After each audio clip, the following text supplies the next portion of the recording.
Süni intellekt Quran yaza bilərmi? Süni intellekt mövcud dilləri, üslubları, qafiyə və ritm sistemlərini öyrənərək çox mürəkkəb və poetik mətnlər yaza bilər. O, Quranın zahiri xüsusiyyətlərini, qısa ayə forması, qafiyələnmə, ritmik axıcılıq və yüksək təsir gücü yaradan ifadə üsullarını təqlid edə bilər. Bu baxımdan, süni intellekt zahirən Qurana bənzər mətnlər yarada bilər. Ancaq Quranda yalnız dil və üslub yoxdur, həm də dərin fəlsəfi, elmi, metafizik məzmun, daxili məntiq və bütöv sistem var. Quran ümumiyyətlə bəşəri dəyərlərdən bəhs edir. Məsələn, ədalətli olun, bu təqvaya daha yaxındır. Maidə 8. Ata-anaya uf belə demə.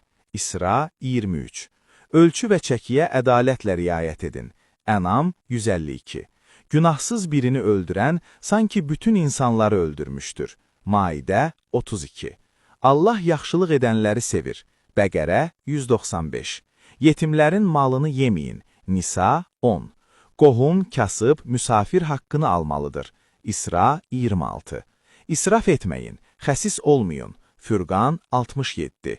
Övladlarınızı yoxsulluq qorxusu ilə öldürməyin. İsra 31. Ədalətli şahidlik edin. Nisa 135. Hakimləri rüşvətlə ələ almayın. Bəqərə 188.